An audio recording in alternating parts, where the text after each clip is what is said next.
Nah, itu. Really got it. Ya. Ya, oke. Assalamualaikum warahmatullahi wabarakatuh. Salam sejahtera dan berlimpah selalu untuk kita semuanya. Selamat datang lagi teman-teman semua di acara SM Talks Testimoni pada kesempatan Rabu malam hari ini yang harusnya kita selenggarakan pada pukul 8:30 malam waktu Indonesia bagian Barat. Karena bintang tamu kita pada malam hari ini sungguh luar biasa karena beliau datangnya pas tepat waktu banget. Jadi agendanya kita majukan ya teman-teman ya. Tapi it's okay. Bagi teman-teman yang mungkin nanti agak ketinggalan bisa untuk mereview atau merewind agenda kita pada malam hari ini ya teman-teman ya.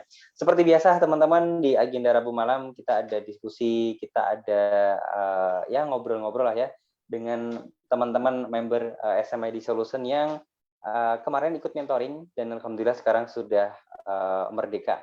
Dan harapan saya pribadi sih bisa menjadi pelecut semangat bagi teman-teman untuk bisa merdeka juga seperti member-member yang sudah merdeka ini, maupun bisa membantu teman-teman untuk lebih memahami dirinya sendiri, gitu kan ya, agar nanti bisa lebih cepat progres kesembuhannya. Nah, siapa bintang tamu kita pada malam hari ini? Langsung saja kita sapa beliau. Selamat malam, Mbak Nurul Janah. Selamat malam, Mas. Oke, Mbak Nurul, silakan perkenalan diri terlebih dahulu ke teman-teman semuanya. Mbak Nurul dari mana, terus kemudian sakitnya udah berapa lama mungkin, dan mungkin sensasi-sensasi yang sering dirasakan apa gitu, boleh sharing ke teman-teman. Assalamualaikum warahmatullahi wabarakatuh. Waalaikumsalam warahmatullahi wabarakatuh.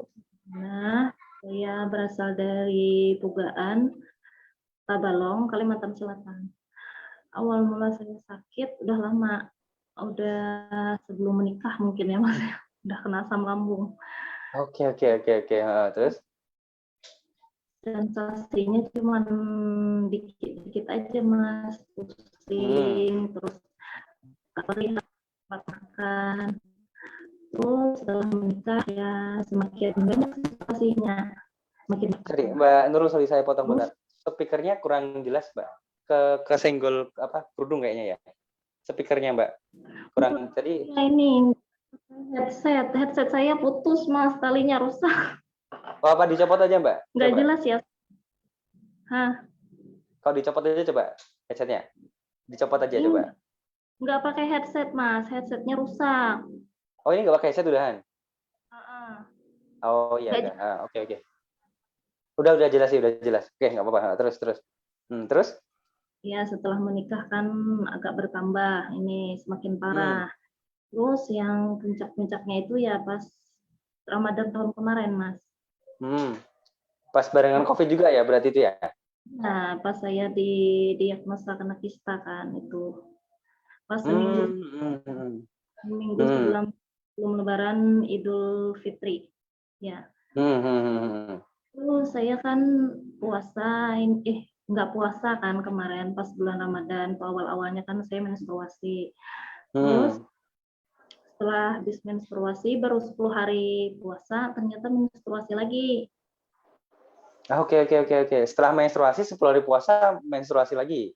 Nah, terus saya periksa BSG kan. Terus kata dokternya ini ada kista. Ya, disitulah mulai saya ini drop. Oh, oke. Berarti polanya adalah Mbak menstruasi, sebelumnya menstruasi, terus habis itu mulai puasa, dapat 10 hari menstruasi lagi. Oh, itu kan nggak normal gitu ya berarti ya. Habis itu Mbak periksa, terus kena didiagnosa bahwa ada kista gitu kan? Iya. Oke. Oh, berarti asam lambungnya dulu udah ada, cuman belum sensasinya belum kerasa banget gitu ya. Baru setelah kista itu gitu ya? Iya, sudah kerasa, Mas, sudah banyak itu pas setelah menikah. Yang masih sendiri menikah itu kan masih nggak banyak, terus setelah menikah itu semakin banyak sensasinya. Cuman nggak ada yang kecemasan itu belum ada, Mas. Kecemasan belum ada. Terus ya setelah didiagnosa ini kena kista itu semua sensasi berdatangan, Mas, karena kan memang saya stres, Mas. Setelah Dokternya pada waktu Mbak periksa itu Mbak juga dibilang kalau ada asam lambung juga nggak? Maksudnya sakit karena asam lambung gitu nggak? Enggak, soalnya kan saya langsung enggak. Ya, kata dokternya apa keluhan katanya gitu kan. Kata saya ini apa menstruasi nggak normal kata saya. Oh, itu kayaknya bisa ada kista kata dokternya gitu langsung. Oke. Jadi justru faktor pemicu sakitnya Mbak, asam lambung Mbak Nurul yang sering kambuh itu karena stres memikirkan diagnosa kistanya itu? Ya, Mas. I see. Oke. Berarti bukan, sudah tidak berpikir bahwa karena makanan atau karena apa gitu, enggak ya Mbak ya? Itu kan awal-awalnya itu kan Mas sebutnya. Nah, cuman terus kena kista ini ya terus bertambah itu terus berat ini sensasinya. Oke. Nah, ini sedikit pengalaman bagi teman-teman ya. Kayaknya banyak sih. Jadi teman-teman yang asam lambung sejauh ini saya mentoring ya Mbak Nurul maupun teman-teman yang nyimak live kita malam hari ini ya. Ada beberapa komorbid yang menyertai sakitnya teman-teman ini. Biasanya kayak gitu. Cuman nggak usah dibuat khawatir, kita dibuat rileks, nanti kita tanya ke Mbak Nurul juga terkait kisahnya bagaimana perkembangannya gitu ya. Karena semua masalah itu sebenarnya solusinya ada di pola pikir kita ya teman-teman ya. Ada yang komorbid seperti Mbak Nurul tuh kista tuh lumayan banyak. Terus yang paling sering itu adalah batu empedu, itu ada. Terus kemudian ada fatty liver atau pembengkakan perlemakan di hati gitu kan. Terus kemudian ada yang ambeien, terus ada radang apa namanya? Radang usus juga. Terus kemudian ada infeksi di apa ini namanya? Kerongkongan juga. Itu ada. Jadi berbagai macam sih ya teman-teman. Cuman ketika teman-teman ikut mentoring terus nanti minta saran-saran terkait dengan sensasi yang atau sakit yang teman-teman rasakan yang komorbid itu tadi, biasanya saya akan menyampaikan ke teman-teman fokus dulu aja untuk memperbaiki asam lambungnya. Nah, kalau udah baik, kecemasan teman-teman udah mulai berkurang gitu kan, seperti tema malam hari ini bagaimana kita bisa melepas idealisme juga gitu kan, nanti komorbid itu akan jauh lebih mudah untuk ditangani juga, akan jauh lebih mudah untuk dicarikan solusi terbaiknya juga. Tapi fokusnya satu persatu dulu. Karena jangan sampai, kalau menurut saya sih kemarin ketika mentoring ya, Mbak Nurul kan sangat khawatir banget, cemas banget dengan kistanya itu. Itu yang membuat asam lambungnya jadi naik kan gitu. Nah, tahap pertama adalah faktor cemasnya kita netralisir dulu, faktor cemasnya kita beresin dulu gitu kan. Asam lambung turun, alhamdulillah kistanya semakin lama semakin membaik. Nah, sebelum kita masuk ke apa namanya masalah asam lambung dan kistanya Mbak, apa sensasi yang paling parah yang sering Mbak rasakan pada waktu itu Mbak? Banyak Mas sensasi. Rabun, terus rambut rontok. Ini tangan saya ini. Mata rabun juga ya Mbak pada waktu itu ya? Iya. Rabunnya kayak gimana Mbak? Maksudnya memang jarak pandang berapa meter gitu? Jarak dekat juga Mas. Jarak dekat juga? Itu kan pas parah-parahnya itu langsung rabun mata saya. Oke. Rambut rontok. Rambut rontok, terus telapak biru Mas. Seperti nggak berdarah. Oke. Oh iya, ingat saya pada waktu itu Mbak bilang gitu tuh. Kalau kayak tangannya tuh kayak nggak ada darahnya gitu ya Mbak. Jadi biru bener-bener pucat gitu ya. Terus nggak bisa tidur. Nggak bisa tidur. Ya, kalau mau tidur itu sering kaget Mas. Oke. Ini air ludah ini berdarah sampai tenggorokan saya sakit Mas. Setiap hari sakit itu. Ludahnya berdarah ya, itu berarti memang ada luka di tenggorokannya ya Mbak Nurul ya? Ya, terus kan sakit, terus saya periksain ke dokter, ternyata kata dokter ada amandel gitu juga. Oke. Duh, tambah pusing dong gitu pasti ya. Yang satu belum beres tambah satu lagi gitu kan ya. Oke. Terus apa lagi? Amandel T1 katanya. Jadi saya tanya apakah ada hubungannya sama asam lambung. Kata dokter enggak, kayaknya ini enggak ada hubungannya katanya sama asam lambung. Padahal kan kalau saya rasa itu hubungannya kan karena asam lambung yang naik ke tenggorokan, Mas. Betul. Terus kelayangan, pusing, perut begah, semua lah Mas. Yang gemeteran sampai pundak kaku itu juga ngerasain juga itu ya Mbak? Iya Mas, kalau bangun pagi itu rasa badan capek, belakang pegal-pegal. Ini sering kesemutan juga Mas saya malam. Kalau tidur. Iya. Semua semua. Udah Sensasi. saing ya. Oke, oke, oke. Nah, saya kalau jadi Mbak Nurul gitu ya, itu saya bayangnya gini, udah sakitnya kista. Dari kista kok apa namanya kok sensasinya tambah banyak ya, matanya buram lah, rambutnya rontok, terus tambah tenggorokannya apa kalau meludah ya mungkin ya air liurnya berdarah gitu kan, terus periksa lagi dokter bilang ada apa amandel gitu kan. Wah itu pasti kecemasannya luar biasa itu. Maksudnya takutnya luar biasa gitu ya Mbak ya. Apa yang Mbak Nurul rasakan pada saat itu? Takut mati. Oke, oke, oke. Kenapa berpikiran kayak gitu, Mbak? Emang ada rasa-rasa memang kalau biasanya sih ya polanya tuh kalau teman-teman bilang yang takut mati itu biasanya nafasnya berat banget. Mbak Nurul ngalamin kayak gitu juga? Berat, Oh, Mas. oke, oke, oke. Heeh. Terus ini Mas sering sering searching sih di Google kan. Ah, ya, ya, ya, ya, ya, ya. Lagu lama lah ya. Itu teman-teman pasti ngelakuin itu semua ya. Terus Oke, oke, makan oke. ya, terus akhirnya saya takut makan, Mas. Makan ini takut, makan itu Hmm, takut. oke. Berarti BB-nya turun lumayan banget dong, Mbak? Ah, jauh, Mas. Oh, jauh? Berapa, Mbak, turunnya? Dulu kan 63, Mas. Heeh. Pas sakit itu kemarin kurang dari 50. Wow. Wow, hampir 14 lebih ya? 13-an lebih ya, Mbak, ya? Nah, Oke, oke. Sekarang berapa udahan? sekarang udah mulai naik sih, Mas. Heeh, 50 ke atas udah nyampe ya? Kayaknya udah Belum, sih kalau udah terima. belum, Mas. Oh, belum, tapi udah mulai naik ya? Iya, udah mulai. Oke, oke, oke, oke. Tapi kelihatan beda sih, Mbak. Seger, cerah. Ya, pokoknya agak beda lah ya. Iya, Mungkin Mas. nggak kelihatan kayak orang yang sakit lah pastinya ya. Pucet. Soalnya kan Hmm. ini Mas sering sering lamun, duduk aja di rumah kan. Oke, oke, oke. Sebentar, sebentar. Istirahat. Saya jadi nginget-nginget nih. Kayaknya Mbak Nurul atau bukan ya yang dulu ketika sering berjemur di luar itu di apa ya kayak dibilangin tetangganya gitu. Mbak bukan ya? Bukan ya?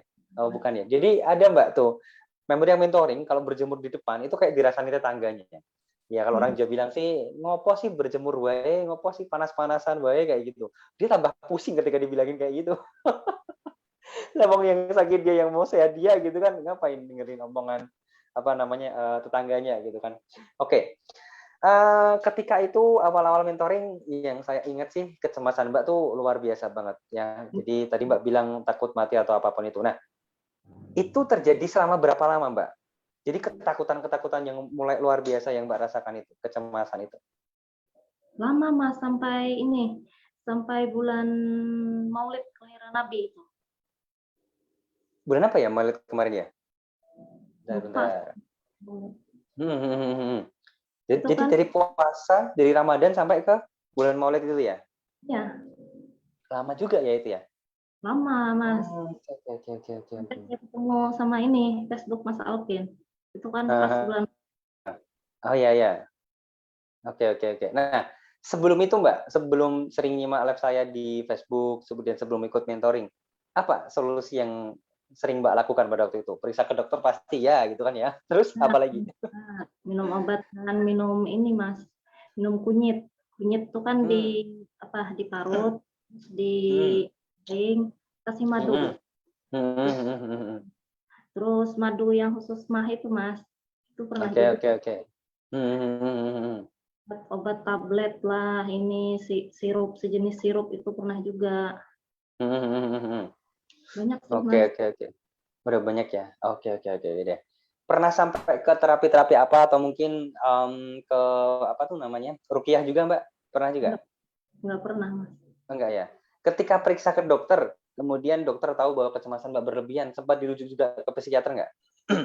Enggak, ke ini aja, bagian dalam itu apa? Oh, spesialis dalam ya?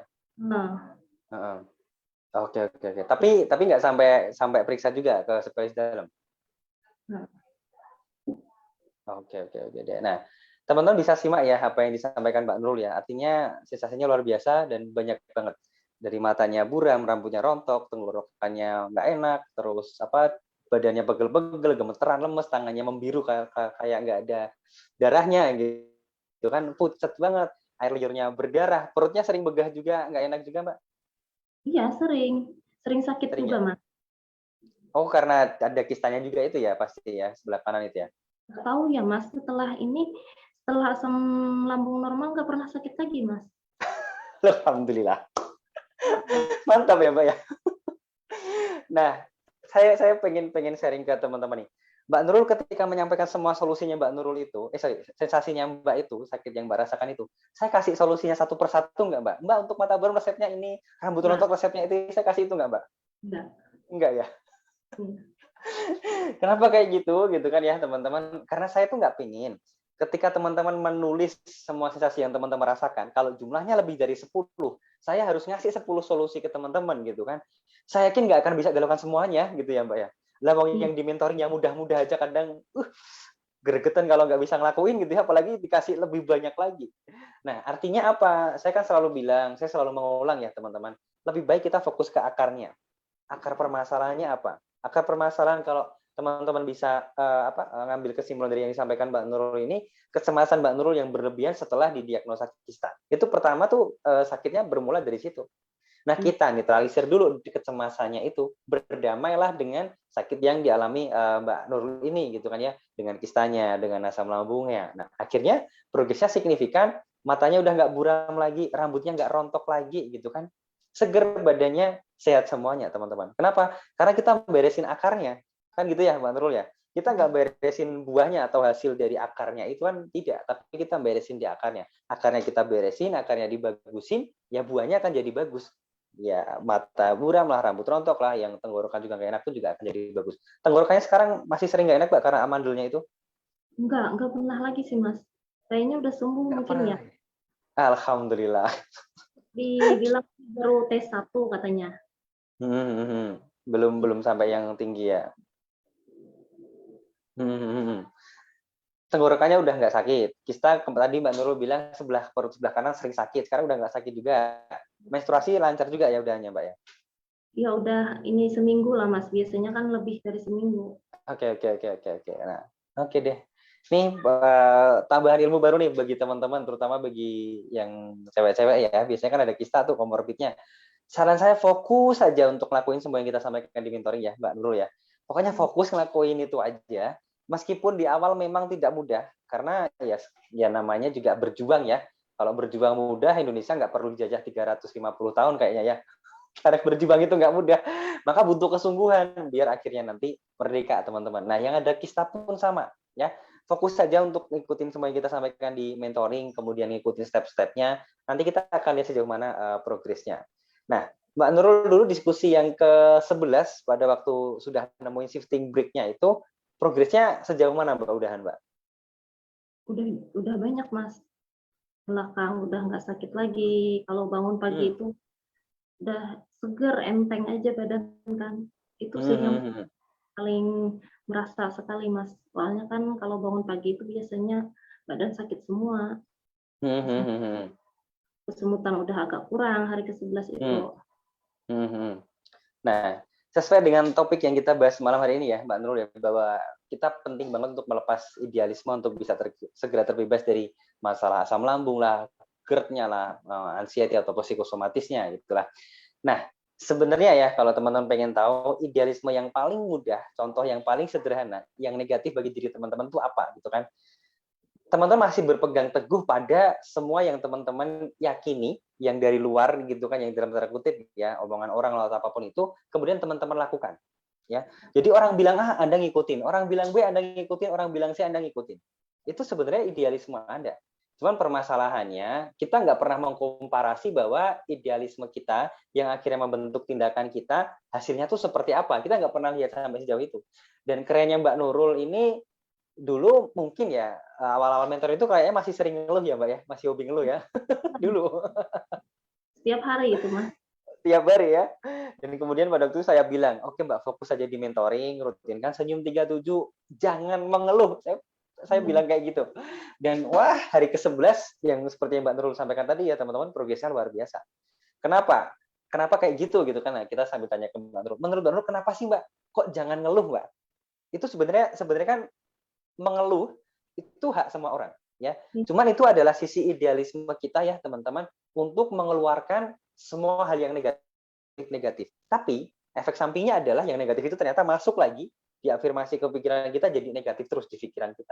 Nah, menurut Mbak Nurul, seberapa penting sih kita jangan mengeluh itu, Mbak? Penting sekali, Mas. Karena kan kalau mengeluh kita ya jadi sering ngelamun, meratapi nasib. Oke. Jadi Mengeluh kok, semua yang masuk negatif semua ya ketika kondisi seperti itu ya pasti ya. ini sih saya kemarin kan nggak bisa terima, Mas. Kenapa harus Oke, kenapa Mbak? Seri. Tadi putus-putus Mbak. Kenapa? kenapa harus saya yang kena kista gitu kan, ya Allah, kenapa harus saya gitu. Oke. Jadi pada waktu itu belum bisa berdamai ya dengan kondisi yang dialami ya. Oke. Nah, di hari yang ke-11 nah di hari yang ke-11 ketika diskusi terkait dengan shifting break-nya Mbak, kan itu ada beberapa tugas ya. Bagaimana Mbak tantangan untuk melakukan itu? Iya, susah gampang emang. Akhirnya gampang ya. Iya. Nah, kenapa gampang gitu ya Mbak Nurul ya? Karena menurut saya pribadi ya, yang pada waktu itu mentoring Mbak Nurul tuh, kesungguhan Mbak Nurul tuh luar biasa. Jadi benar-benar ngikutin semua yang kita sampaikan tuh dengan sungguh-sungguh. Mbak jangan ngeluh, Mbak self-talk yang positif. Tugasnya ini dilakuin ya Mbak gitu. Intinya nggak banyak bertanya, nggak banyak beralasan, just do it teman-teman. Kayak motonya Nike gitu kan, just do it, ngelakuin aja. Dan akhirnya ketika udah tahu hasilnya, oh bener juga ya, pasti kayak gitu teman-teman. Nah, itulah yang saya harapkan ke teman-teman semuanya sebenarnya. Artinya apa? Saya dan teman-teman tim mentoring SMID Solution nggak ada tendensi apa-apa ke teman-teman. Ketika kita tegas, ketika kita memberikan arahan yang menurut kita ini akan memberikan hasil yang signifikan ke teman-teman gitu ya. Tujuan kita tuh cuma satu, pengen teman-teman segera merdeka, segera produktif. Kan gitu ya Mbak Nurul ya? Nah, kalau kita nggak arahkan, kalau kita nggak kasih ini ya teman-teman harus gini gitu kan, ya artinya 30 hari itu nggak ada artinya sama sekali. Kenapa kita harus kasih arahan di hari ke-11? Kenapa kita harus kasih arahan di hari yang ke-14 misalkan atau 22 gitu kan? Ya karena waktunya cuma 30 hari kan gitu ya Mbak ya. Kalau kalau nggak dipaksa untuk melakukan ya teman-teman, ya kita jatuhnya kayak teman curhat teman-teman aja. Kalau cuman kayak gitu, cari aja grup Facebook yang sakit itu di DM gitu kan, inbox ya teman-teman saling curhat. Udah 3 bulan saling curhat, sama-sama sakit tetepan gitu kan. Nah kita nggak gitu caranya. Kita kasih solusi setelah shifting break-nya ketemu, sebab sakitnya ketemu, oh ini ya, kita breakdown, oke solusinya ini Mbak, lakuin. Nah, kita fokusnya ke solusi, teman-teman. Jadi kalau bagi teman-teman yang baru pertama kali nyimak live saya di SMID Solution ini ya, bedanya kita dengan mungkin lebih ke konseling gitu ya, pada umumnya ya teman-teman ya. Kalau konseling pada umumnya itu adalah ya diskusi. Anda cerita, mereka mendengarkan, kasih solusi. Anda cerita, Anda mendengar, kasih solusi. Nah, di kita ada cerita, kita mendengarkan, gitu kan ya. Udah stop, kita kasih solusi, gitu kan. Nah, silakan lakukan solusinya dengan sungguh-sungguh. Nah, fokusnya ke situ. Kenapa? Ketika nanti Anda terus mengeluh, nggak akan selesai kan gitu ya, Mbak Nurul ya. Iya. Kapan akan selesainya gitu kan? Maka ketika semua masalah udah diberesin, udah ketemu gitu kan, shifting break-nya udah diberesin, sebabnya udah kelihatan, oke, fokusnya ke solusi, lakukan solusinya. Nah, yang kita diskusikan ke depan itu adalah bagaimana perkembangannya, bukan balik ke masalahnya lagi kan gitu ya Mbak ya. Ketika kita diskusikan, saya pasti selalu tanya, gimana progresnya Mbak Nurul, gimana perkembangannya, apa sensasi yang udah berkurang atau bahkan udah hilang, kan pasti kayak gitu. Nah, itu loh goal kita teman-teman. Jadi nggak cuma sekedar diskusi tanpa arah, nggak ada tujuannya. Kita diskusi ada arahnya, terstruktur, terprogram, ada goal yang jelas gitu loh. Goalnya apa ya? Teman-teman harus merdeka, teman-teman harus produktif gitu. Asal sungguh-sungguh, insya Allah jadi lebih mudah teman-teman dapatkan. Ya gitu. Oke. Pada waktu itu tadi Mbak Nurul bilang ketika diskusi di awal takut makan makanan yang berbagai macam, bahkan mau makan apapun cemas. Contohnya kayak gimana, Mbak? Takut kan karena saya sering searching, Mas. Oke. Melambung, nggak boleh makan ini. Kalau kita kan nggak boleh makan ini, nggak boleh makan gorengan, makan ini. Akhirnya kan saya takut, Mas. Takut makan itu. Terus selama sakit apa yang Mbak makan? Nasi, cuman sayur bening tuh Mas, sama bayam. Kalau ikan kan itu direbus. Rebus. Pakai minyak. Itu pun makan Mas, karena saya kan stres itu. Hmm. Iya, sering cemas. Oke. Nah, ketika awal mentoring, Mbak udah punya keinginan untuk wah makan apa aja lah gitu, udah belum? Udah sih, Mas. Udah. Tapi berani nggak pada waktu itu, Mbak? Pertama mentoringnya. Mentoring. Iya, udah Ah, berani. oh, udah berani. Makan pedas. Saya kan memang suka pedas, Oke. Mas. Dulu kan saya Ah, ini sering bahkan setiap hari mungkin ya hmm, makan pedes sambal. gitu ya, sambel Heeh. ya. Berarti Mbak udah mulai makan yang dalam tanda kutip dipantang gitu ya? Itu sebelum kita kasih tugas ya, sebelum ada tantangannya malahan. Iya, sebelum, Mas. Malah sebelum Mbak. Oke, mantap deh. Keren itu, Mbak. Padahal teman-teman tuh kalau mau makan gitu ketika diskusi pasti tanya, "Mas, saya bisa nggak ya? Boleh nggak ya? Masih apa udah boleh nggak Mas ini makan pedes kayak gini gitu kan. Baru ketika saya lihat, oh ini udah siap nih, udah makan deh gitu kan. Nah, Mbak Nurul belum diskusi gitu tapi udah makan teman-teman. Nah, artinya apa? Itu adalah kekuatan self talk Mbak Nurul yang luar biasa. Karena nggak mungkin Mbak Nurul berani makan pedes, maksudnya dalam tanda kutip tanpa diskusi dulu dengan kita gitu ya. Tiba-tiba makan pedes tuh, wah itu tantangan yang luar biasa loh ya Mbak ya. Karena nggak mudah, karena takutnya pasti luar biasa. Nah, bagaimana Bahkan caranya kok bisa Mbak pada waktu itu Mbak? bisa gini aja ya, Mas. Ya dulu kan saya sudah lama kena asam lambung. Hmm. Pas itu setelah menikah itu kan udah mulai parah, Mas. Hmm. Ini, makan itu, nggak pernah ada pantangan, Mas. Cuman Hmm. sensasinya yang nggak terlalu banyak. Seperti saya pas saya didiagnosa kista itu, Mas. Jadi saya Hmm. tuh kan kata Mas Alvin dari makanan itu cuman 7% apa berapa itu, Mas? Ya 7,5% lah. Kan yang paling berat ini di pola pikir. Yes, betul. Saya coba aja makan. Itu hari keberapa Mbak? Mentoring Itu dapat hari berapa?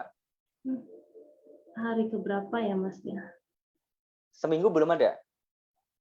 Lebih kayaknya seminggu, Mas. Oh, seminggu lebih. Sebelum diskusi hari ke-11 berarti ya? Iya. Oke. Dan gimana pada waktu itu Mbak? Ada sensasi cuman sedikit ya, Mas. Nggak Hmm. terlalu. Seperti saya dulu kan, saya kan dulu Mas ini pola makannya itu sangat berantakan dulu, Mas. Hmm. Ya, makan ini setelah makan itu kadang-kadang saya ngemil, makan Oke, pun oke, oke. 2 piring Wah, mantap banget tuh ya Mbak ya. kan. Makanya saya gemuk dulu, nggak berprotein dan saya kan. Tapi setelah ini setelah kecemasan saya itu saya langsung drop. Drastis ya. Nah, sebelum makan sambal Mbak, apa self talk yang Mbak bangun di dalam dirinya sendiri Mbak? Apa yang Mbak bilang ke dirinya sendiri? Oke, makan sambal enak kah atau gimana gitu? Biar teman-teman bisa nyontoh nih apa yang self talk yang perlu dibangun untuk makan makanan yang dipantang gitu Mbak.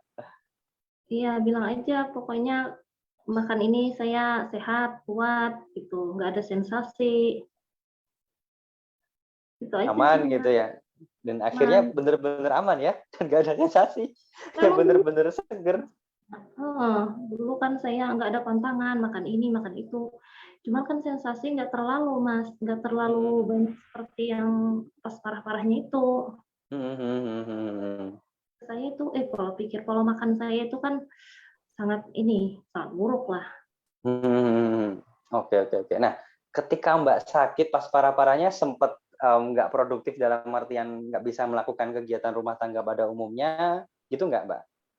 Masih sih, Mas, saya masih ini, ngerjain pekerjaan rumah tangga. Walaupun ya Hmm. dengan lemes, tapi ya tetap masih bisa Hmm. jualan, Mas. Mau sambil Jualan, jualan? ngurus anak, ngurus rumah, ya semua. Hmm. Memang nggak ada ART kan, saya di kampung ini kan kerjain sendiri aja. Masih bisa, kadang-kadang sering marah-marah, itu Ah, sih. ya itu tuh. Marah-marah ke siapa, Mbak? Kan anak rewel, kan Oke, capek-capek oke, oke. gitu. Oke deh. Nah, kita nanti akan masuk ke step-step yang Mbak Nurul lakukan ya, teman-teman ya, mulai dari resep sehatnya bagaimana, terapinya seperti apa, terus kemudian pola pikir yang dibangun, mindset-nya seperti apa, sehingga nanti harapan saya sih teman-teman bisa menduplikasi apa yang disampaikan oleh Mbak Nurul, dan goal-nya teman-teman bisa merdeka juga seperti Mbak Nurul ya. Nah, mulai kapan atau di mentoring hari keberapa sensasi itu udah mulai banyak berkurang banget, Mbak? Terutama mungkin kayak yang gemeteran, lemes, terus mata buram gitu, mulai hari keberapa itu, Mbak? Sudah mulai pas mengikuti lab Mas Alvin, saya kan dulu beli buku dulu, Mas. Oke, heeh heeh. Terus hampir 1 bulan mungkin ya, kayak aku ikut mentoring. Pas Oke ini oke. sama baca-baca buku udah banyak berkurang, Mas. Cuman Mhm. ini nggak terlalu terarahkan kalau nggak ikut mentoring. Saya putuskan mentoring. Ya, setelah ikut mentoringnya semakin banyak sensasi yang berkurang. Terus tenggorokan. Dulu kan tenggorokan saya kering, Mas, seperti nggak ada air liur gitu, Mas. Kering. Oh, heeh. Terus air liurnya kental, seperti apa ya, Mas? Itu kental pokoknya ya. Pokoknya itu semenjak ikut lab Mas Alvin tuh itu sudah banyak berkurang, Mas. Terus semakin banyak yang seperti yang terasa banget itu ya seperti belakang itu sih, Mas. Kalau bangun pagi itu gimana kan dulu saya susah, Mas, bangun subuh. Oh, heeh. Itu kan badan saya sakit, Mas. Sakit sih. Tuh terus mata saya ngantuk. Gimana ya kalau subuh itu nggak bisa buka mata, Mas. Sholat subuh pun ini, Mas, kadang-kadang udah remang-remang, ada cahaya itu baru. Ya. Oke. Berarti ketika dulu kita minta Mbak Nurul buat pola makan, pola hidup itu sedikit bertentangan juga ya. Pagi harus kayak gini. Semua itu kan semua semua itu dari pola makan, pola hidup. Banyak lah. Terus gimana cara menyikapinya Mbak Nurul pada waktu itu? Maksudnya kok, wah pokoknya aku harus lakuin ini. Itu gimana, Mbak? Iya, kuatin aja ya, Mas, soalnya kan ingin sembuh, Mas. Sensasinya kan, mau nggak mau ya harus dilakuin. Oke. Artinya Mbak Nurul udah sering nyimak lab saya, nyimak teman-teman yang testimoni juga. Siapa Mbak yang pada waktu itu kita diskusi testimoni kayak gini yang membuat Mbak Nurul merasa, wah ini kayaknya kayak aku banget dan aku bisa sembuh kayak dia nih. Itu siapa, Mbak? Ingat nggak? Pas testimoninya siapa gitu? Siapa ya? Mbak Emma mungkin ya. Itu udah enggak ya? Mbak Emma ya? Yang parah banget itu ya, yang apa sih didiagnosis psikosomatis itu ya? Nah, nggak bisa bangun katanya itu kan. Iya betul. Oke deh. Mbak Emma nih kayaknya banyak dapat pahala nih. Karena jadi memotivasi teman-teman nih kayak Mbak Nurul, terus kemarin siapa lagi ya? Banyak kok yang termotivasi gara-gara Mbak Emma ya. Karena memang tingkat keparahannya tuh luar biasa sih pada waktu itu ya teman-teman ya. Bukan kita menafikan teman-teman yang lainnya enggak, tapi Mbak Emma tuh parahnya udah luar biasa banget sampai nggak bisa bangun. Sakitnya udah lama, udah kayak dalam tanda kutip ya, mungkin dokter bilang udah masuk ke sakit jiwa gitu kan. Wah, luar biasa. Tapi alhamdulillah sekarang udah merdeka, seger, gemuk juga. Nah, oke. Resep apa yang sering Mbak Nurul konsumsi pada waktu itu, Mbak? Saya sih jahe pandan madu, Mas. Jahe pandan madu ya? Mm-mm. Terus kayak air nabis, apa resmi gitu sering juga? Oh iya, nabis iya juga. Oh, nabis ya juga. Dulu pas sakit makan berapa kali, Mbak? Samakah kayak teman-teman sampai 6-10 kali gitu? 4-5 kali. 4-5 kali ya? Oke. Itu kan Dan kenyataannya malah sering searching itu, Mas. Oke. Oh, oke. Jadi faktor utama Mbak yang bikin Mbak tambah cemas itu adalah karena Mbak malah sering searching ya. Kemudian ngelakuin sesuatu yang diinfokan di situ gitu ya. Misalkan kalau sakit gini harus makan sedikit tapi sering. Kalau sakit gini nggak boleh makan A, B, C, D. Nah itu yang bikin Mbak tambah cemas itu berarti ya. Oke. Nah, ketika di mentoring, kan kadang yang saya sampaikan tuh bertolak belakang dengan yang ada di googling gitu ya Mbak ya. Makan 3 kali aja, mau makan apapun hajar aja gitu. Menurut Mbak Nurul gimana tuh ketika seperti itu? Ya setelah saya dengar penjelasan Mas Alvin ya menurut saya ya masuk akal kan Mas. Kalau sering lukanya nggak sembuh-sembuh. Kalau kan biarkan dulu lukanya mengering Betul, gitu. betul. Oke deh. Berarti Ramadan tahun kemarin pun nggak puasa dong, Mbak? Puasa Mas. Ya kan itu kan kemarin setelah menstruasi 10 hari puasa kan menstruasi lagi. Itu kan kemarin 15 hari Mas nggak puasa. Itu karena memang nggak sakit Mas, karena menstruasi aja. Saya masih bisa puasa Mas. Masih bisa puasa ya, oke. Tapi ketika ada tantangan puasa berarti aman-aman aja ya, udah siap ya, Mbak, beres ya. Oke, oke. Berarti sebelum Ramadan pun masih lancar ya puasanya terus ya, Mbak ya. Puasa. Oke deh, oke. Oke, teman-teman, kalau ada yang ingin ditanyakan sama Mbak Nurul, silakan ketikkan di kolom komentar. Nanti sambil saya bacakan dan langsung dijawab langsung oleh Mbak Nurul ya, teman-teman ya. Oke, tadi jahe pandan madu. Terus terapi yang sering Mbak lakukan apa, Mbak? Berjemur, terus latihan pernapasan diafragma itu pas apa biasanya? Pas pagi hari. Sambil berjemur ya, latihan pernapasan diafragma ya. Pernapasan diafragma itu kalau bangun subuh, kalau bangunnya jam 4 Mas, itu udah langsung saya buka aja, langsung menghirup ini udara subuh kan. Pagi ya, nice. Mantap tuh, seger banget tuh. Loh, ini agak kontradiktif nih Mbak. Mbak ketika mentoring bisa bangun pagi, subuh langsung latihan pernapasan diafragma. Sebelumnya pas sakit, Mbak bangun pagi aja kadang sampai siang tadi kan ya, terus kemudian mau buka mata aja susahnya atau beratnya minta ampun.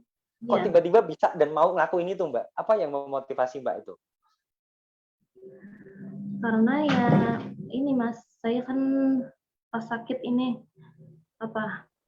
buat orang tua khawatir Mas, orang tua saya sangat terpukul Mas. Saya sakit kan. Kata adik saya itu, ayah saya itu kan sering bangun tengah malam, katanya nggak bisa tidur, mikirin saya. Ya kan saya ini Mas, sering lamun gitu. Yang empat orang tua saya dalam seminggu itu kan bisa 3 atau 2 kali lah Mas. Orang tua kan. Itu saya sudah jarang Mas. Saya sebenarnya masih bisa, cuman kan saya itu lebih memilih di rumah aja gitu, ngelamun. Dan justru tindakan yang Mbak lakukan itu membuat orang tua tambah khawatir gitu ya? Kadang-kadang orang tua saya yang jenguk saya ke sini Mas. Ya, ini pokoknya saya harus sembuh. Kan kasihan lihat orang tua kan Mas, sudah tua, ini malah belum bisa bahagiain, malah diberi beban gitu. Oke, itu berarti yang Mbak afirmasi, itu berarti yang Mbak kuatkan ke dirinya sendiri ya Mbak ya, bahwa aku nggak boleh kayak gini lagi demi orang tua aku gitu ya. Nah, itu berarti salah satu hal yang Mbak praktekkan di buku saya, formula yang kelima terkait avoid fear ya Mbak ya. Bagaimana kita harus nemuin avoid fear kita. Avoid fear itu gini teman-teman, sesuatu yang kita takutkan dan kita nggak ingin itu terjadi lagi kalau kita masih sakit. Kayak Mbak Nurul deh, simpelnya. Ketakutan terbesarnya apa? Yang buat orang tua sedih kalau masih sakit. Kan gitu aja. Nah, kalau kita afirmasi itu terus-menerus gitu kan, afirmasi dengan cara yang positif pastinya ya, itu membuat kita jadi semacam apa ya, kayak punya energi booster gitu ya, teman-teman. Ketika down tuh nggak bisa. Pokoknya aku harus semangat terus, harus maju terus. Karena demi merdeka, demi avoid fear ini nggak akan terulang lagi. Kenapa? Ya orang tua udah senang. Kan nggak sedih lagi lihat kita. Nah, itu yang harus teman-teman kuatkan. Maka kalau teman-teman tanya bagaimana caranya buat telaten, buat konsisten, caranya kayak gitu seperti yang Mbak Nurul sampaikan. Avoid fear-nya harus dikuatin. Yang teman-teman takutkan tuh apa sih sebenarnya kalau masih sakit gitu loh. Kayak Mbak Nurul ngerepotin orang tuanya. Ada kemarin yang anaknya selalu bilang, aku pengen mama kayak mama yang dulu lagi. Wah, itu kan sakit yang luar biasa ya Mbak ya. Mah aku pengen mama jadi mama seperti yang dulu lagi gitu kan. Wah, itu satu kalimat cuman wah nancep banget tuh kalau di hati ya. Ya mungkin bagi teman-teman yang cewek pasti ngerasain kayak gitu. Nah, ada yang kayak gitu. Terus bisa dikombinasi dengan future hope-nya apa? Misalkan pengen apa untuk anaknya, untuk orang tuanya apa, ada hajat tertentu apa yang belum terkabul. Nah, itu harus diafirmasi teman-teman. Dengan itu saja saya yakin Anda bisa konsisten, bisa telaten kok. Udah sesimpel itu ya sebenarnya Mbak Nurul ya. Nggak perlu motivasi Iya. dari saya terus, nggak perlu saya ngomong terus ke teman-teman, nggak perlu. Temuin itu aja, Anda akan terus latihan untuk apa namanya dan konsisten terus seperti yang Mbak Nurul lakukan tadi. Oke, kita sambil jawab pertanyaan dari teman-teman ya. Ini ada sama yang sakitnya kayak Mbak Nurul nih. Tenggorokan berdarah, kalau pagi hari kadang ngeludah darah. Nah, menurut Mbak Nurul apa solusi yang apa namanya Mbak Nurul kemarin lakukan dan berhasil sehingga ludahnya nggak berdarah lagi? Ya itu kan gara-gara asam lambungnya naik ke tenggorokan, Mas. Betul betul. Itu apa katup katup esofagus Katup kan, Mas. esofagusnya masih terbuka. Ini kecemasan ya. Itu kecemasannya, Mas. Sama kumur garam Himalaya itu sih. Minyak zaitun juga rutin sebelum tidur? Iya, minyak zaitun juga. Oke. Nah, itu ya, Mbak siapa nih? Mbak Tria Wijayanto. Artinya seperti yang disampaikan Mbak Nurul ya. Bisa dibantu dengan konsumsi minyak zaitun rutin 1 sendok makan sebelum tidur dan kumur garam Himalaya dikenain bagian yang luka gitu. Itu membantu. Cuman itu akan percuma ya Mbak Nurul ya. Kalau katup esofagusnya terbuka, masih terbuka ya, karena kita cemas, kemudian asam lambung juga masih sering naik karena kita cemas, ya udah yang mau diberesin, yang mau diobatin kena lukanya lagi. Ya akhirnya minyak zaitun sama garam Himalayanya jadi mubazir. Maka kenapa di mentoring faktor penentu kesembuhan itu kan ada 5 ya teman-teman ya. Pola makan, pola hidup, pola pikir, resep sehat, sama terapi. Nah ini harus berjalan beriringan. Nggak bisa hanya dengan terapi aja, nggak bisa hanya dengan konsumsi resep sehat saja. Nah, kenapa kayak gitu? Contoh deh kayak Mbak Nurul tadi udah menyampaikan konsumsi herbal A sampai Z, lah madu A sampai Z gitu kan. Kenapa belum dapat progres yang signifikan? Apakah madunya nggak bagus? Madunya bagus. Cuma permasalahannya adalah faktor cemasnya Mbak Nurul yang jadi penyebab asam lambungnya selalu kambuh, membuat sensasinya datang terus. Itu nggak pernah disentuh dulu sebelum ikut mentoring ya Mbak ya. Ya taunya mungkin dengan madu langsung beres semuanya. Iya mungkin beres pada saat itu. Cuman karena faktor pemicunya, faktor penyebabnya itu masih ada dan banyak banget gitu kan.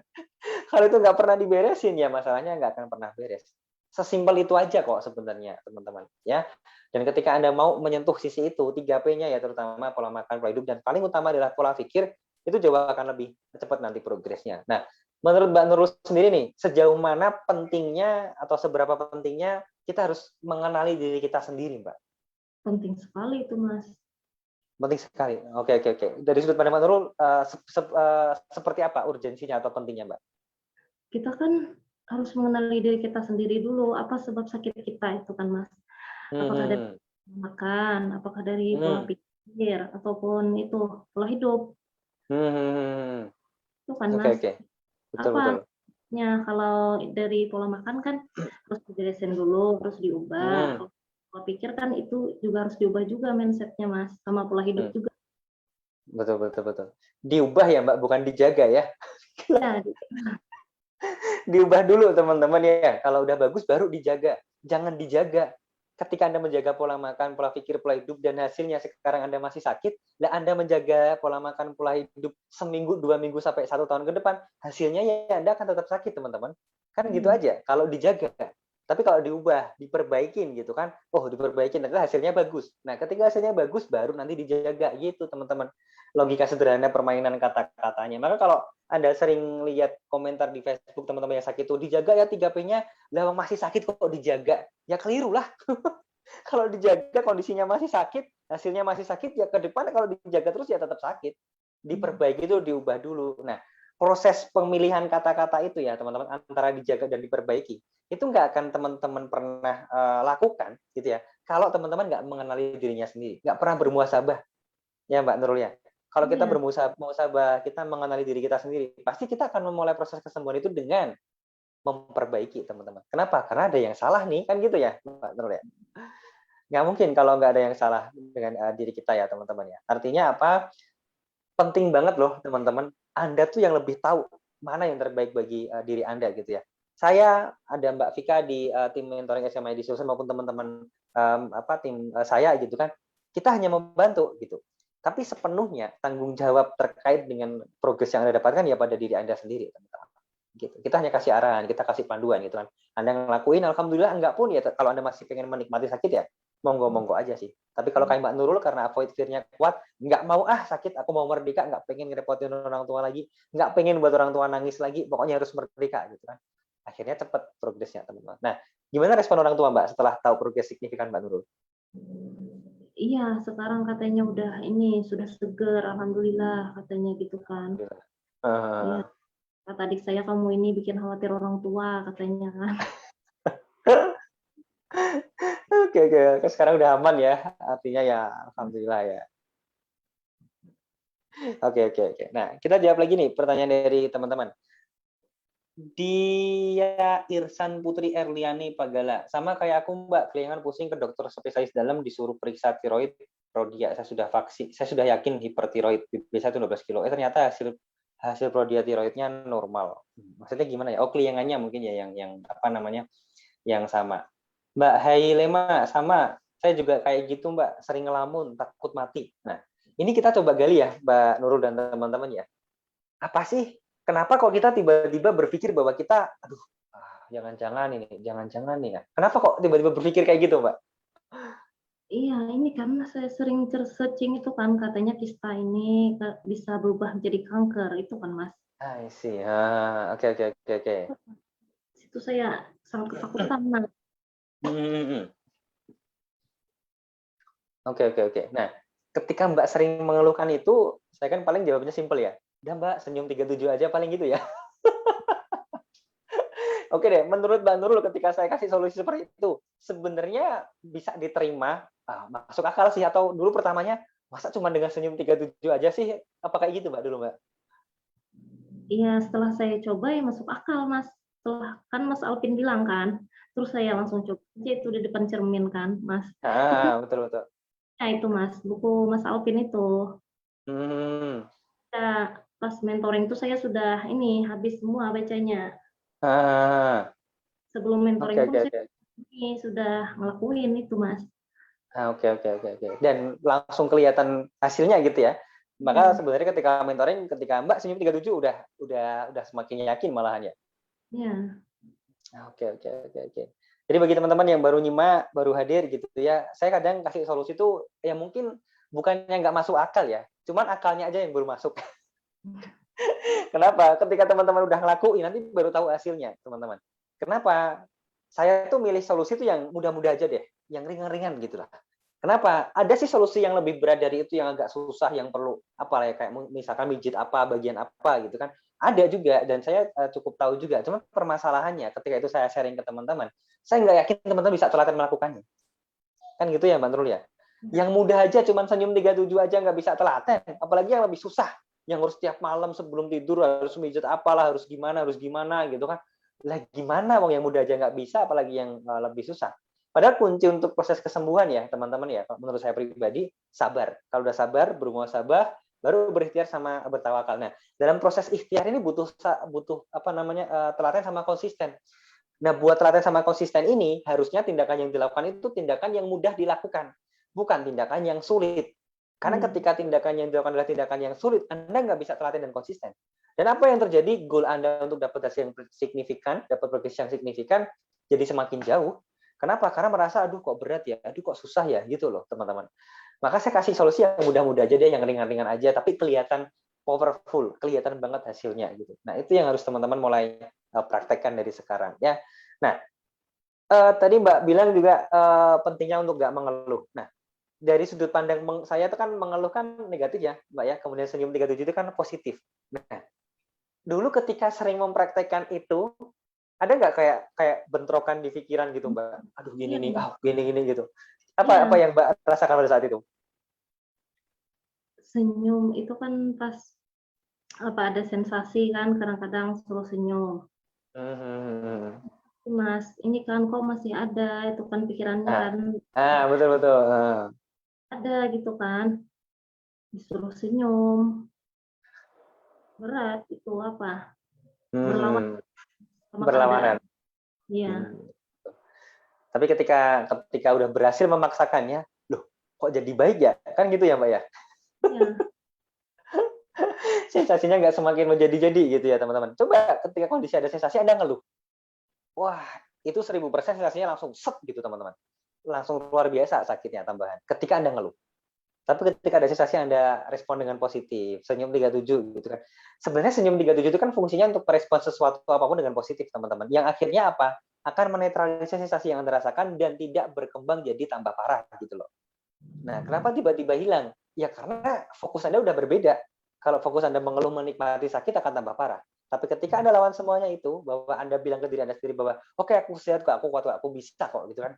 Sensasi itu lama-lama juga akan hilang, teman-teman. Nah, itu polanya sebenarnya. Nah, mungkin kalau teman-teman belum rutin melakukan, itu mungkin belum masuk akal gitu ya. Tapi ketika udah rutin melakukan, oh kok ya bener gitu kan.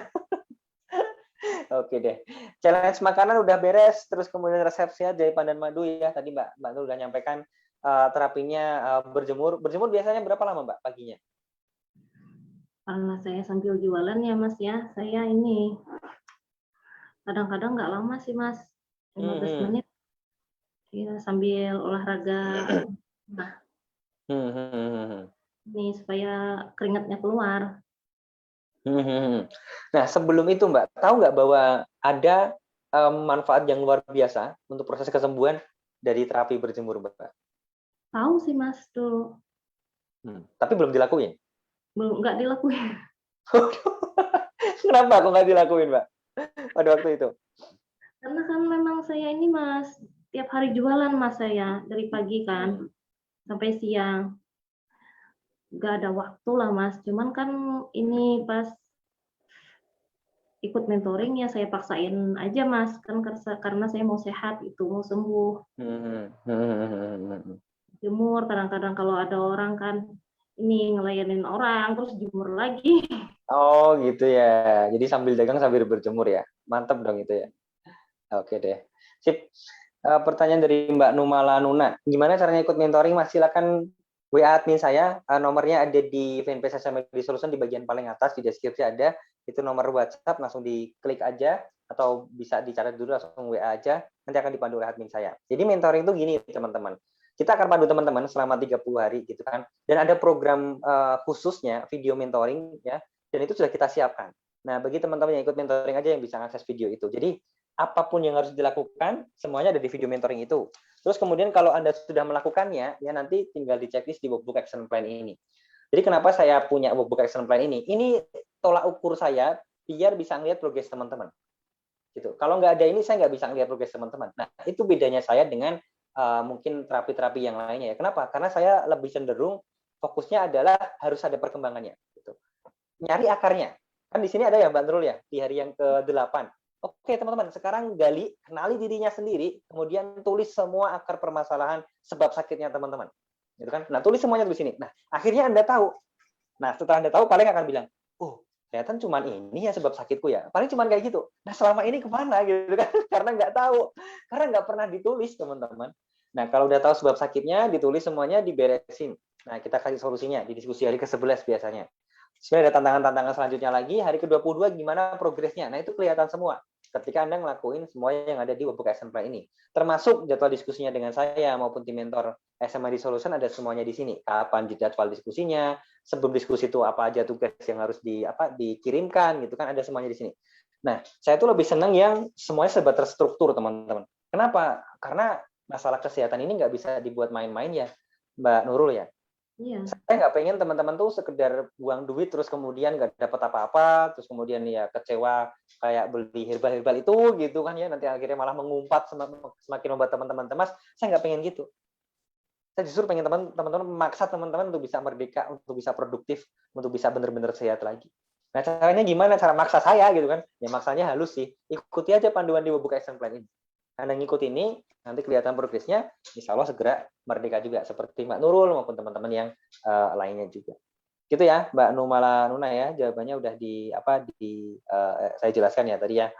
Oke, ini ada yang, ini kayaknya seluruh Indonesia kumpul Mbak, ada yang dari Padang, Sulawesi, Maluku, Kayong Utara, Kalbar, satu pulau sama Mbak Nurul juga ya. Iya. Oke, benar Mbak, anak-anak sering marah, ngomel, langsung cemas, panik. Ketika anak-anak marah itu karena memang mbaknya yang nggak perhatian sama dia, atau karena dianya memang butuh perhatiannya Mbak? Gimana tuh? Ini kan saya kan sakit Mas, terus ini harus ngelakuin ini, harus jualan kan, ngurus rumah. Kadang-kadang kan yang namanya anak-anak ini kan kadang-kadang rewel Mas, maunya ini, mau itu kan. Jadi saya ini sering marah. Oke, oke. Mama ini kan lagi sakit gitu kan. Kayak gitu bilangnya sama anak. Kita minta pengertian anak gitu kan ya. Iya, egois sekali ya. Egois sekali ya. Oke, oke. Tapi sekarang udah enggak kan ya pastinya ya, Mbak ya. Gimana respon anaknya, Mbak? Ketika progresnya udah signifikan seperti ini? Senang dia, Mas. Ini bilang katanya siapa Ma yang ini yang bantu Mama sembuh katanya. Oke, oke, alhamdulillah kayak gitu. Udah. Intinya gini ya, teman-teman ya. Kadang kalau kita marah sama anak, terutama ketika kondisi sakit ya, kita taunya, di pikiran kita tuh yang salah ya anak, kan gitu ya Mbak Nurul ya. Ya kok dia nakal apa gitu kan. Nah cuman kalau kita gali lebih dalam, dia nggak bakal kayak gitu kalau kita nggak kayak gini. Maksudnya kalau teman-teman nggak sakit kan gitu kan. Misalkan mah tolong dong apa ini yuk jalan-jalan yuk mah gitu kan. Dia nggak akan marah ke kita kalau kita bisa bilang oke, ayo jalan-jalan gitu kan. Nah dia marah karena kita bilang, aduh mama lagi sakit nih, aduh nggak bisa ini dek. Ya dia ngambek lah. Wong dunia dia tuh ya kayak gitu, main senang-senang jalan-jalan kan kayak gitu teman-teman. Nah, apakah kalau dari sudut pandang yang lebih terbuka gitu ya, apakah anak yang salah? Kan bukan ya, Mbak ya? Ya dari kitanya, kan gitu ya. Iya. Ya kalau kita sehat, kondisinya bagus, anak mau jalan-jalan, oh oke deh, ayo deh, kan gitu aja. Nah kalau kita nggak sehat ya, akhirnya kita membuat anak kita juga mungkin ya sakit hati lah atau kecewa. Tapi alhamdulillah teman-teman yang udah ikut mentoring udah tobat semuanya gitu ya. Nggak nyusahin anak lagi gitu ya. Oke, ini ada pertanyaan lagi. Gimana cara ngilangin idealisme kita? Sementara kayak saya punya anak umur 4 tahun udah sabar banget tapi masih cuit aja. Gimana kalau Mbak, menurut Mbak Nurul tuh? Anaknya kayak seumuran juga ya Mbak? 4 tahun juga? Lumayan lah Mas, umur anak saya udah 6 tahun lewat lah. Lebih 6 tahun. 6 tahun ya. Nah, pada kondisi marah kayak gitu Mbak, itu kan idealisme kita yang muncul adalah kita ya harus marah-marah sama si anak gitu kan. Nah, bagaimana mengubah semua itu ketika kemarin kayak di mentoring Mbak? Senyum aja Mas, senyum 37. Langsung pada saat itu ya Mbak ya? Sama ini kan, kalau badan kita fit, sehat, kita ini nggak mudah marah Mas. Tapi kalau badan capek, lesu, badan sakit, kan kadang-kadang anak rewel sedikit aja udah marah Mas. Yes, betul banget. Oke. Nah, Mas Edi Yusuf ya, udah dijawab sama Mbak Nurul ya. Intinya gini loh teman-teman. Tadi Mbak Nurul bilang kalau badan kita seger sehat gitu kan, kita nggak akan mudah marah. Sesimpel itu sebenarnya. Nah, permasalahannya untuk dapat itu nggak mudah kalau teman-teman nggak paksakan dari awal. Nah, Mbak Nurul sebelum seger sehat itu maksain dulu nih dirinya ya untuk berkata bahwa oke, aku sehat kok, aku seger kok, aku memang benar-benar sehat nggak sakit kok. Dengan cara apa? Rutin senyum 37 dulu. Jadi sebelum dapat sehat segernya kemudian nggak mudah marah gitu kan, itu rutin dulu senyum 37 ini teman-teman. Apa? Melatih kesabaran, melatih rasa bersyukur, melatih kita untuk bahagia, melatih kita untuk benar-benar merasakan sehat gitu. Meskipun ada sensasinya. Ya nggak peduli lah, wong yang dimauin sehat kok. Ini tugasnya memang kayak gitu. Nah, akhirnya terjadi apa? Ketika benar-benar udah dapet sehat baru tahu manfaatnya. Oh iya ya, kan gitu aja. Dan akhirnya yang senang siapa? Nggak cuma diri sendiri, anak juga senang, keluarga juga senang, suami senang, orang tua pun juga ikut senang karena kita sehat. Maka kenapa saya pernah bilang di video YouTube saya ya bahwa kebahagiaan itu bukanlah sebuah hasil ya teman-teman ya. Kebahagiaan itu adalah tindakan yang kita pilih dari sekarang. Ketika teman-teman sakit sekarang gitu kan, mau milih senang atau enggak itu bisa kok. Ketika ada sensasi gitu kan, mau milih untuk tetap bersedih dan semakin dalam, semakin down, bisa juga dengan cara apa? Mengeluh. Sesimpel itu. Ketika ada sensasi, teman-teman milih untuk tetap bahagia, tetap bersyukur gitu kan. Oke, nggak apa-apa ya Allah, nggak apa-apa. Aku sehat kok, aku kuat kok. Anda udah bisa bahagia pada saat itu juga, teman-teman. Itu pilihan bahagia itu. Caranya gimana? Ya udah langsung senyum 37 pada saat itu. Ada dua pilihan, ada dua opsi yang bisa teman-teman ambil. Mau mengeluh atau mau rutin mempraktekkan senyum 37. Hasilnya apa? Kalau mengeluh Anda semakin down, semakin dalam sakitnya, sensasi tambah parah gitu kan. Kalau senyum 37, sensasi berkurang, dan itu jadi apa gitu kan. Insya Allah teman-teman lebih cepat untuk merdekanya. Kenapa? Karena bahagia, teman-teman. Kan itu kan yang diharapkan ya, Mbak Nurul ya. Dan akhirnya semua pun juga ikut bahagia. Gitu ya, Mas Edi Yusuf ya. Oke, Mbak Esther Taruli BHT. Saya juga mau gabung. Saya Melitaker dan Asyati, bagaimana caranya? Simak dulu Facebook SMA Solution maupun YouTube SMA Solution ya Mbak ya. Cara-caranya sudah saya sering share di sana. Sekali lagi saya nggak punya cara yang instan ya Mbak Nurul ya. Jadi kalau Anda tanya sakit bilang ke saya sakit ini Mas, saya nggak akan langsung jawab harus gini-gini, enggak. Kita gali dulu sebabnya kan gitu ya Mbak Nurul ya. Gali dulu. Kenapa menurut Mbak Nurul itu penting Mbak untuk menggali sebab sakitnya itu Mbak? Penting Mas, kalau nggak tahu gimana ini memperbaikinya kan nggak bisa. Betul. Ini dulu dari mana ini asal sakitnya kan. Betul. Dari mananya itu kita nggak tahu ya cara untuk memperbaikinya ya. Dan yang pasti kalau nggak ketemu sebab sakitnya, yang terjadi adalah biasanya teman-teman akan lebih gegabah nyari solusi. Jadi kalau orang bilang, oh sana bagus, herbal ini bagus, Anda akan coba semuanya. Akhirnya apa? Logikanya udah nggak jalan lagi. Yang main hanya emosional aja. Nah, kalau kita tahu sebab sakit kita, logika kita udah main di situ teman-teman. Oh, sebab sakitku itu kalau kayak Mbak Nurul kan karena trauma ya. Karena cemas berlebih ketika didiagnosa kista gitu kan. Ya udah, berdamai dengan dirinya, berdamai dengan kondisinya gitu kan. Dan cara berdamai itu nggak butuh herbal, nggak butuh obat-obatan kan gitu ya Mbak Nurul ya. Cuma butuh membuka hati, butuh keikhlasan gitu ya Mbak ya. Ikhlas, ridho ya Mas. Dulu kan saya ini bisa menerima, sekarang udah ini ikhlas, ridho sama takdir Allah kan Mas. Dan ketika itu dilakukan justru malah kok sensasi karena sakitnya kok banyak banget yang berkurang ya. Rasa-rasanya udah merdeka nih gitu ya Pak ya. Nah itu loh teman-teman. Proses kayak gitu sekali lagi ya, itu nggak butuh herbal teman-teman. Itu nggak butuh apa-apa. Itu hanya butuh teman-teman mengenali dirinya sendiri. Caranya gimana? Praktekin buku saya di formula yang pertama. Ya, temukan shifting break Anda di sini. Nanti akan tahu. Shifting break itu ada 3. Yang pertama karena dari trauma, ya, yang kedua karena kondisi sekarang yang dialami, yang ketiga adalah karena faktor eksternal. Nah, di mana yang paling dominan teman-teman? Itu harus teman-teman beresin. Gitu. Kalau beres semuanya ya udah, cepat merdekanya kayak Mbak Nurul, kayak teman-teman yang lainnya yang udah merdeka. Gitu. Ya. Itu teman-teman tadi dan Mbak siapa tadi? Mbak Esther. Pertanyaannya udah kita jawab ya.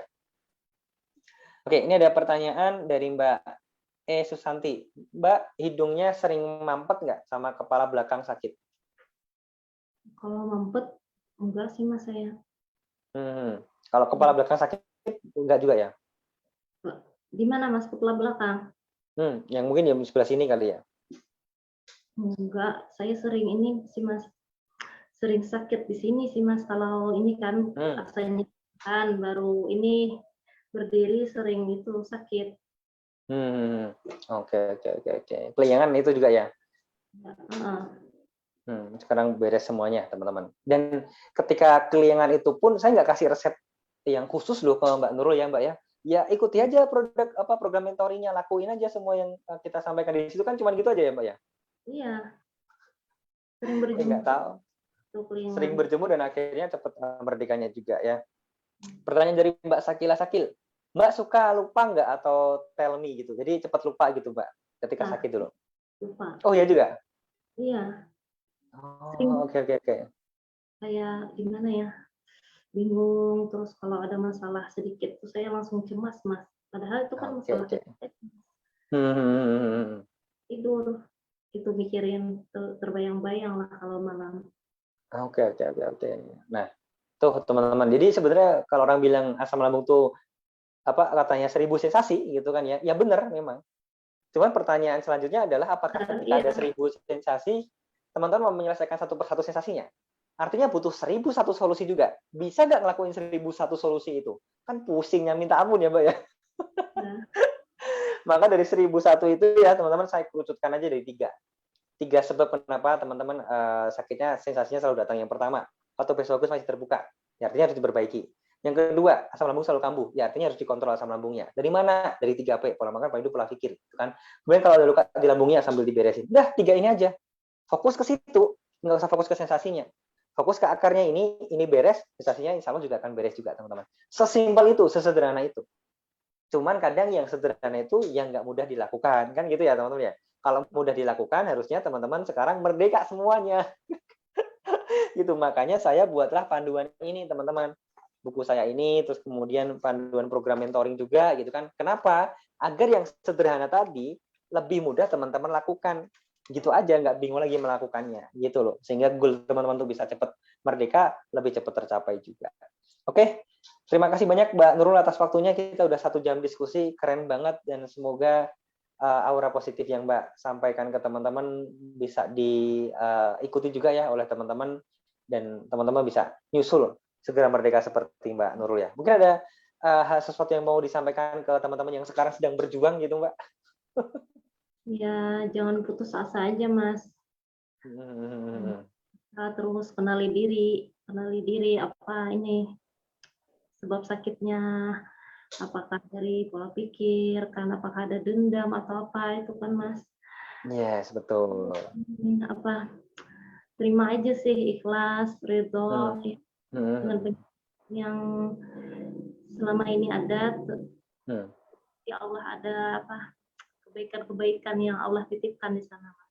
Yes, betul. Jadi men-shifting mindset kita untuk menerima semua yang ada, untuk melihat semua kebaikan yang udah Gusti Allah berikan ke kita, daripada sekedar mikirin sakit terus gitu ya Mbak Nurul ya. Oke deh, keren. Sip, terima kasih banyak sekali lagi buat Mbak Nurul ya, teman-teman. Kita doakan semoga sehat selalu, dan teman-teman pun juga mendapatkan hal yang sama. Bagi teman-teman, insya Allah besok Jumat malam ya kita akan diskusi lagi di SM Talk seperti biasa. Kayaknya saya akan membahas materi yang cukup dalam ya nanti. Silakan tunggu aja materinya apa. Dan untuk agenda live malam hari ini akan segera kita akhiri. Mohon maaf apabila ada kata-kata yang kurang berkenan ya teman-teman. Apabila ada manfaat yang teman-teman dapatkan, insya Allah datangnya hanya dari Allah Subhanahu wa Ta'ala. Saya dan Mbak Nurul pamit undur diri ya teman-teman. Kita jumpa lagi di SM Talks yang berikutnya. Salam sehat dan berlimpah selalu. Wassalamualaikum warahmatullahi wabarakatuh. Waalaikumsalam.